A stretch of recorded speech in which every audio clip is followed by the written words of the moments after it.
Welcome back to our Modern Architecture course, and this segment is on Frank Lloyd Wright. My name is John Lobel, and just a quick introduction. We're going to have 10 lectures in this series. First one we're doing right now is Overview, and then we'll move through Wright's career.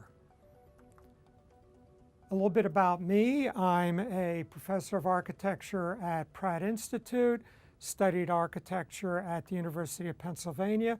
I've written several books, one on the architect Louis I. Kahn, and the book is Between Silence and Light. I've also done a book on Joseph Campbell, one on visionary creativity, just about to come out.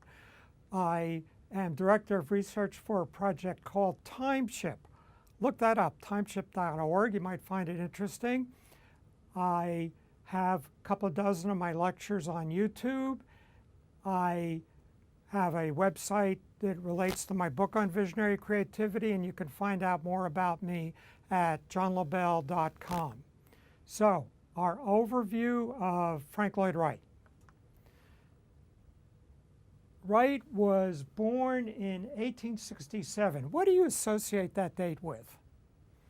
It's just 2 years after the end of the American Civil War. 53%, oh I see, I got close to touching the screen. 53% of the labor force were farmers. It's 15 years before Ralph Waldo Emerson died. So, Wright grew up in an Emersonian world. Transcendentalism, interest in nature. When Wright died, we were in the midst of the Cold War. 8% of the labor force were farmers. Information workers equaled factory workers. There's an era of television, satellites, and atomic energy.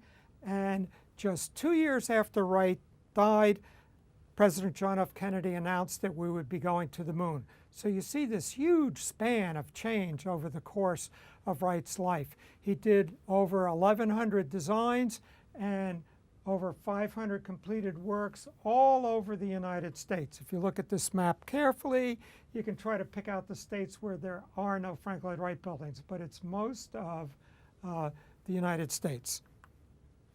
So let's sort of zip through Wright's career and start with his early work.